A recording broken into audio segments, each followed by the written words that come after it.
Welcome back. I hope you're having a good day, a good week, a good month, a good life.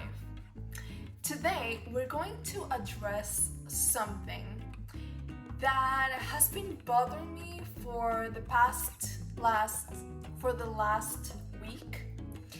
And it's because I introduced one of my best friends to my favorite classic, thinking, there's nothing better in the world than having your favorite people reading your favorite book and loving it, right?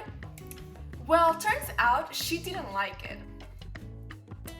And obviously, she's wrong. No, but I felt like after my conversation with her, I needed to reread the book because I wanted to remind myself of why I love it so much. And she did say that, she was willing to reread it with me. I mean, I'm joking. I'm not really trying to change her mind. But I did feel like I wanted to reread it and kind of went over it because I read it like a year ago. And at the time, I was not really experienced with the classics as much as I am right now. Not that I am that experienced, but way more than I was back then. And my annotations were mostly just my feelings in the story, like, oh, this is exciting, or I love this character, but I didn't really go so in depth in the actual meaning of the story. So I thought it was time to do a reread of Flamenca. If you followed me for a while, you know that this is my favorite classic, and I talked about it for so long when I first read it that I put myself on a ban from talking about it for a while because I felt like I was being a little too much. And it's time, the ban has been lifted. It's been months that I've given everybody peace. So I think it's time to bring back the obsession. And I do want to redo these tabs because what happened here? As you may be able to tell, this is my first annotated book. Look at the length of those tabs.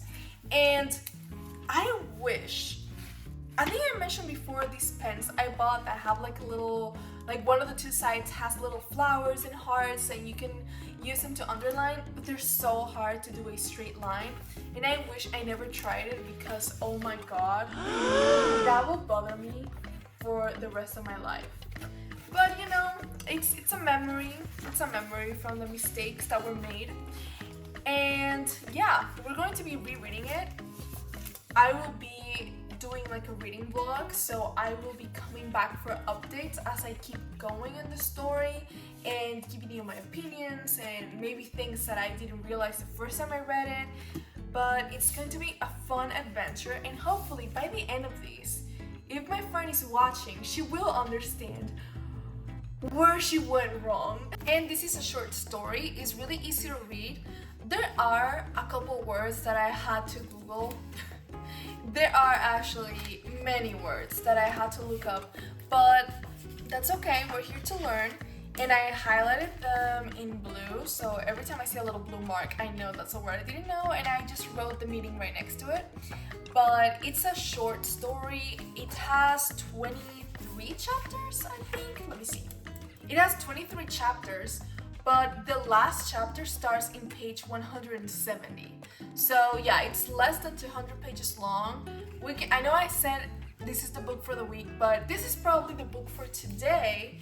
And who knows, I might be doing an extra video this week. Woo! So I am going to read the first line of Flamenca, and again it's in Spanish, so bear with me. I'm gonna try to translate. Okay, let's go. The chapter is called Los Esponsales de Flamenca. After attending to the ambassadors, Count Qui talked to them frankly. Be honest and tell me, if God were to concede fortune to me, wouldn't it be good for all of us? For a long time now, I've wanted an alliance with the Archbishop of Bourbon, and now it is him who is telling me, showing me his wedding ring, that he wants to marry Flamenca if I were to accept. It starts right into the story. So that's another thing that I really love about this book, that there isn't a lot of going around with extra unimportant characters and a lot of skippable lines.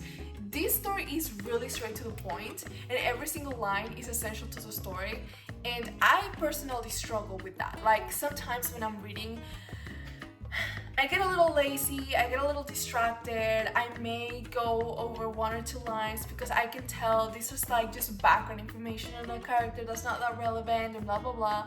But this book does not have any of that. If there's a line in this book, it's essential. So because of that, it makes it easier to read.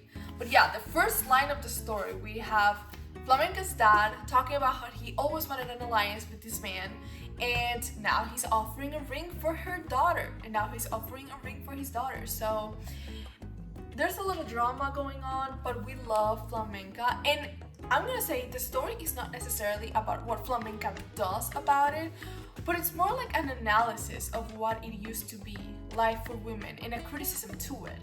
So I think that's also a misunderstanding that some people might have when they read the story. And yeah, it's not about Flamenca being this woman that did something different that women wouldn't do at the time. It's more like a regular story of stuff that would happen back then, but from the perspective of the narrator, and what the book is trying to tell us is how that was wrong. So in that sense, it's a feminist story. It's really good. I will show you as I keep going, and I will be updating you, but I'm about to start chapter 1 now.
I need to take a little break to show you the new stuff I got. I ordered this to make my little corner a little more interesting, and I'm not done with this wall. I'm gonna decorate all of it, but yeah, this is what I've got. A little mirror and this light. I got this other ring light as well because I had this tiny one that is mostly for makeup, and it was okay for the videos, but I felt like it still was a little too dark over here, so we got a more powerful one, and this one over here. I think this one's probably my favorite thing of all. So you can see it on the back of my videos. So yeah, I'm gonna continue decorating this, but I have a book to read, and I'm doing everything I can to procrastinate, and I have to stop. Look at those lights. I wish I would have started my intro with these lights, but I am not gonna redo it again because I had already redone it. I think I had to redo it 2 times. First, because I realized that I was using the wrong lighting and it looked really dark, and then I redid it a second time, but then I realized there was a lot of noise in the background. So if I have to redo the intro for a 4th time, it might be the reason why I lose the little bit left I have of my sanity. So we're just gonna pretend these lights were here since the beginning. But yeah, I am so obsessed with them. I've always liked neon lights and like that purple pinkish tone, and I feel at peace. I feel like the world is finally healing. At least my world is. I'm just trying to figure out, because I just realized that I have this really cool light in the background that says on air, and my big ginormous head is covering it, so we're gonna have to fix it. Wait.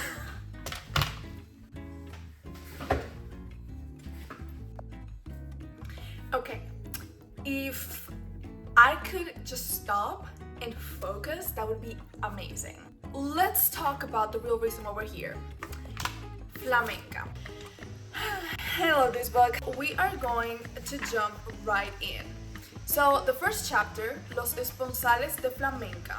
The story jumps right into the plot, and Flamenca's dad is talking about how the king was to marry his daughter. And he starts having this dilemma where he's considering maybe not accepting the king's offer because he does not want to see her girl go.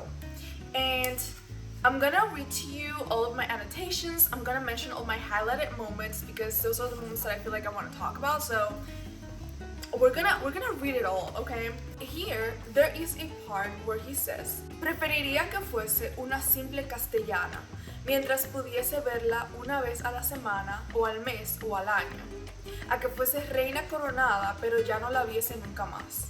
Ningún padre sentiría un dolor tan fuerte como yo si la perdía para siempre. So obviously we see that her dad does love her, but here's the thing. Even though her dad really loved her and obviously he did not want to see her go, because of how society was to women, it was like a normal thing, you know? It wasn't that he saw her as a property necessarily. It's just it was so normalized that this was actually a real debate. This is how it's done. So the fact that her dad even had to consider it, I guess, because the bar was literally in hell, he was a good dad, right? Now, he goes to the mom, to Flamenca's mother, and she also agrees with him that she does not want to see her girl go. So the parents love her a lot. And I feel like this is an important point to make because I feel like this highlights how much it matters women's position in society back then, because even loving parents that did not want to see their daughter go, this was a difficult situation because this is just how it worked. So next thing we see is that Archambault, the man that wants to marry Flamenca, he's already preparing this parade, celebrating their weddings. So I don't know if I missed it, but after rereading it again, I didn't really see the exact moment when her parents decide, yes, we're gonna agree to this. But next chapter, we're already starting with the wedding preparations and the wedding celebrations. So obviously, we're going forward with the weddings. So now is when Archambault finally meets Flamenca, because this whole time, he's just been in love with her because of the things he's heard about her, how she's the most beautiful woman ever to walk on earth and she's got all these amazing qualities. But now he finally meets her and he realizes she's everything that he expected, she's perfect, and he's very excited about this marriage. Now, you might be wondering, what does Flamenca feel? How does she feel about this? Because obviously she matters, right?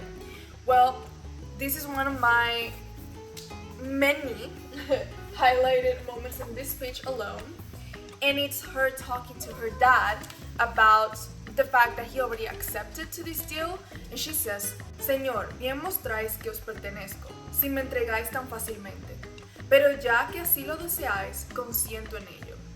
So, first of all, two things to point out. She expresses how she really feels about her dad accepting to this marriage. She basically says, well, you're making it very clear that I am a belonging to you because you clearly gave me away. You can only give away things that belong to you.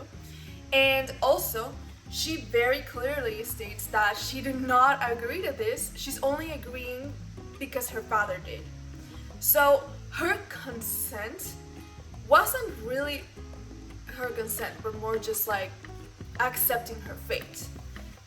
And After she says this, Archambault, her new husband, he gets happy. He takes that consent she gave as a means for celebration, as a reason to celebrate. But like my note says, aunque Flamenca claramente dijo que solo consentía por su padre, Archambault solo estaba interesado en su propio bien, feliz de tenerla aunque ella no lo era. He did not care about her happiness. So what an amazing way to start their marriage. Okay, so now we start getting into the mess right in chapter 4. So then we go to chapter 4 and it's called Las Sospechas, because this is where the drama starts. So they go to the palace and we have all of these men with their lances and they have sleeves tied on them. And back then, this was a way to show love. For what I understand, they had their lover's sleeve tied up on their lance. So a woman would give the sleeve to the man. Now the king had a sleeve up on his lance and the queen knew that's not my sleeve. So she's like, okay, he's having an affair. And of course, who else could it be other than the most beautiful woman ever to live, Flamenca? Now, there's literally no reason for her to believe this is the case, except for the fact that Flamenca is beautiful and she got jealous and she's like, well, 1 + 1 = 2. So immediately she took that as a fact. Flamenca's sleeve is on my husband's lance. And she decides to go to Archambault and talk to him. And she's like, I have to talk to you because this is a problem for you and for me. Did you notice my husband has a sleeve on his lance that's not mine? I think you know who it belongs to. And Archambault is like, no, not impossible. Why would you ever say that? He gets mad. And she's like, listen, men are after your girl. And he's like, I have no reason to be jealous. I've never been jealous in my life. This is where it starts. The queen laughs at him and she's like, well, you do have reasons to be jealous. And basically, she implies that, you know, having somebody as beautiful as Flamenca is gonna be a burden for the rest of his life. So, Flamenca being the perfect example of a woman and everything that's attractive in a woman according to the description to her, immediately means a problem to her man. Ay, ay, ay. So immediately, Archambault is like, no, I don't want to hear this. I walk away. He walks away. But he's still thinking about this the whole time. And now, something that didn't even cross his mind is the only thing that's in his mind. That's the only thing he can think about. And because instead of going into Flamenca and confirming this, or at least asking her, talking to her, he's made it very clear that he does not care about anything that Flamenca has to say, because since the beginning, we didn't care if she even wanted to get married or not.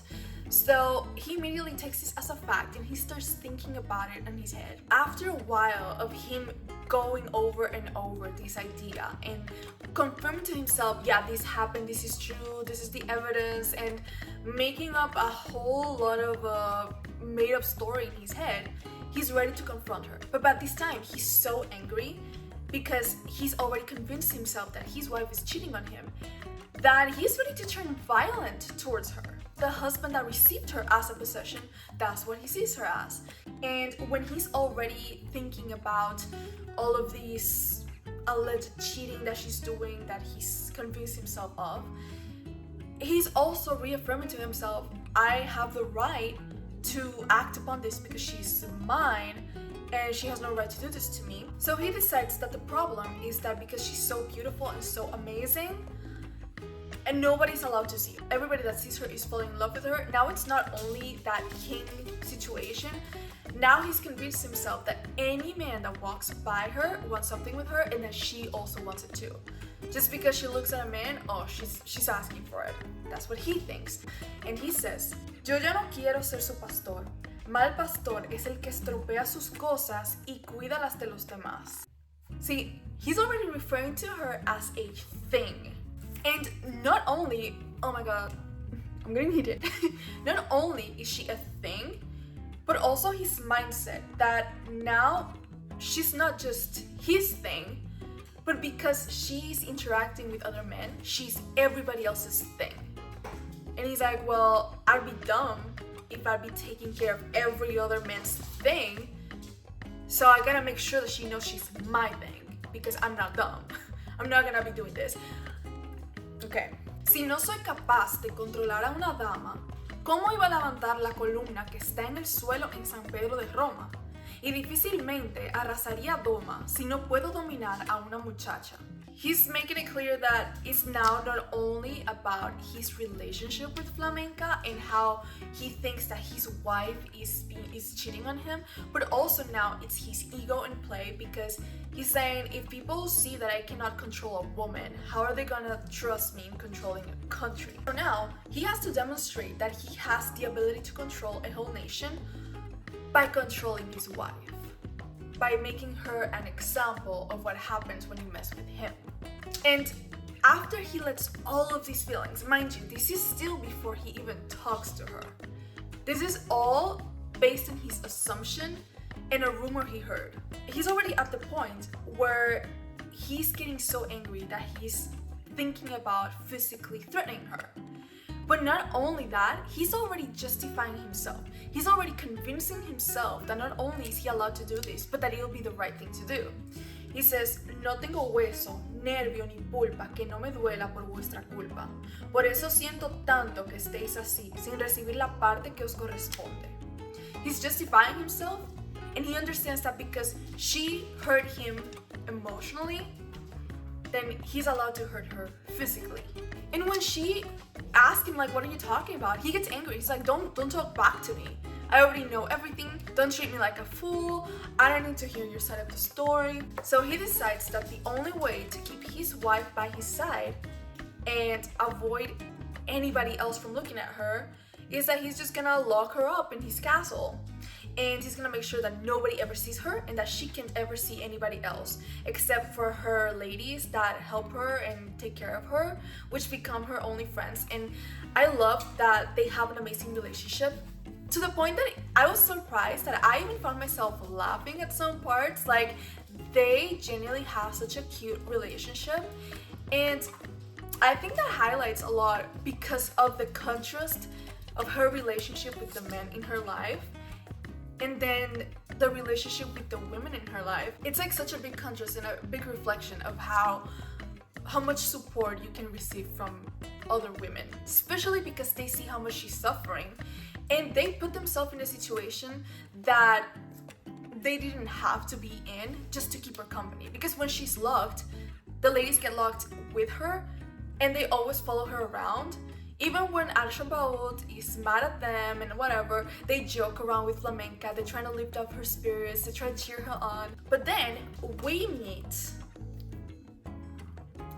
my amazing Guillermo de Neves. I like to point out that this is obviously a feminist story, but not only because of our character Flamenca, but I feel like even on the men we can see that, because Archambault is very well described as a horrible representation of toxic masculinity and this misogynistic view of marriage where the wife is a possession that does not get a say, that is only there to do what her husband wants and all this.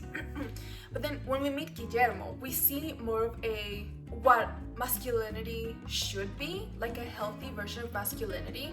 Because first of all, when he's described as literally an angel. And I don't mean only on the physical aspect, but also in the sense that he's talked about like this gentle person, like somebody that is just a nice, educated, mentally stable man that seems to just be in peace with life. He seems to be friendly with men and women and just somebody agreeable, basically the complete opposite of Archambault. And I don't think that's just two characters that oppose each other, but I feel like this is also two sides of masculinity, specifically at the time when one was way more prominent than the other.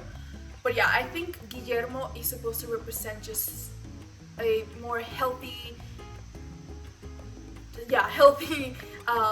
masculinity. So yeah, we meet him, he's amazing, we fall in love with him, and he hears about Flamenca because at this point everybody knows that Archambault has locked this woman in a cell. As he hears more and more and more about Flamenca, he falls in love with her by her qualities. He has not seen her yet, but he falls in love with the idea of what she is because, mind you, flamenca is not only beautiful. That is the quality that her husband values the most. But it's also mentioned how flamenca has all of these also amazing qualities as a personality. And these are the ones that Guillermo falls in love with. That's why before he even sees her, he's determined that he wants to save her. And even though he's in love, he makes it very clear that he does not want to possess her, but he wants to free her because he loves her. Every time they go to church, Guillermo gets to see flamenca. Now, he doesn't really see her because she's covered head to toe because Archambault wants to make sure nobody looks at her. By little messages and little phrases in between them and the ladies, her ladies, they start talking. And Guillermo falls more and more and more in love with flamenca. And flamenca becomes really curious about this Guillermo that seems like such an amazing man. And I imagine also because of her perception of the men in her life, it's so intriguing to finally meet somebody that's not only nice, is not only the bare minimum, but somebody that really seems to admire her. Caring for her in this situation where nobody else would even bat an eye. Like, she has this crazy man watching over her, and it's a lot of risk for him to even care about her at this point, but he doesn't give up. Her ladies, I love the relationship of her and her ladies. They're like fangirling over Guillermo. I was there too. I was one of the ladies. I was like, yes, girl. So they're all having this amazing time messaging him, and I think it's so funny the way that it's done because the girls, they're all literally just like the same thing that I would read here is the same thing that it would be like with my friends in real life. Like, you're just giggling and talking about the guys you like and whatever. It's that. So that's why I really love this book too, because even though it's a classic and it treats like this topic, it feels so modern. Like, it literally feels like just I will never know peace. Even though it's in like this old setting and everything, but it feels like such a fresh and modern contemporary story of just some girlies having fun, giggling and like texting their little crush while also battling with misogynism. Everyday life. We get more and more of how Guillermo keeps risking his neck to get a little bit of flamenca. Again, she's covered head to toe. So like one day she's like, oh, I'm gonna make his day and I'm gonna show him my fingertips, and the next day I'm gonna literally make his month and I'm gonna show him my eyes. So it's like such a wholesome interaction between the two of them, because he just goes he's just thinking about the moment where he gets to see just a little glimpse of her and message her through the ladies. And it's like, this is the best thing that ever happened to him. He's designing a life with her in his mind already. He's like, this is the woman of my dreams. And he hasn't even seen her yet. This is just highlighting more and more how he's not just in love with her physical appearance. He's falling in love with her. He's going straight to her. He's not asking anybody else, can you give me flamenca? He's going to flamenca and asking her. And okay, I'm gonna read one of my favorite quotes by Guillermo, because listen, I know this is bare minimum in today's norms, but like I said, because he's trying to symbolize this like opposition to what Archambault is as a person, but also as what he represents in society. Just let me repeat. At this point, he's already in his mind already imagined marrying flamenca and living with her and kissing her, whatever. So he's already had all of this in his mind, which, you know, classic crush. But this is what he says. He says, he hablado demasiado sin su permiso y he hablado ya de poseerla, cuando no es lícito poseerla así. No quiero que pase lo que tanto deseo sin su consentimiento. About the plot, this is all I'm gonna say because I do want you to read it. So I don't want to tell you the ending. Just like with the contrast between the men, there's also contrast between the abuse and real love. And I love this one so much because the way it talks about love and romantic love, it's like, oh, I love it. I love it. It's the contrast, the parallels in this book that make my heart just pitter-patter. And yeah, I think this book, obviously, a 5 out of 5. This is probably the first book I read that I immediately fell in love with. Like, as soon as I finished reading it, I was ready to restart reading it. Not that I did it, but I was ready for it, so I'm glad I did it now.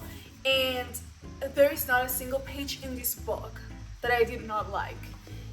The story is obviously still so important now, and like I said, it reads so it feels like so contemporary. Like, besides the couple words here and there that are obviously rare to me, or that obviously I did not know because it's not, even though Spanish is my first language, but this is Spanish from Spain in the Middle Ages, so obviously this is not the same Spanish that I speak. But besides that, the story as a whole, the concept, the situations, the writing style, everything feels so easy to read. So also on top of that, the fact that it's short, come on, everybody has to read it. It is in Spanish, and I'm sure you can find it in English. I will try to find it and put a link to it to where you can get it. So yeah, that was my experience reading and then rereading Flamenca, and I hope that you enjoy it when you read it, because I hope that you read it. You better. I hope you enjoyed today's video. I had a lot of fun doing this one because talking about my favorite books is one of my favorite things to do ever. And also I am so excited with my lights. I am going to go and fill my wall a little more with knickknacks and prints and drawings and stuff because I love an oversaturated wall. I hope you enjoyed, and I'll see you next time.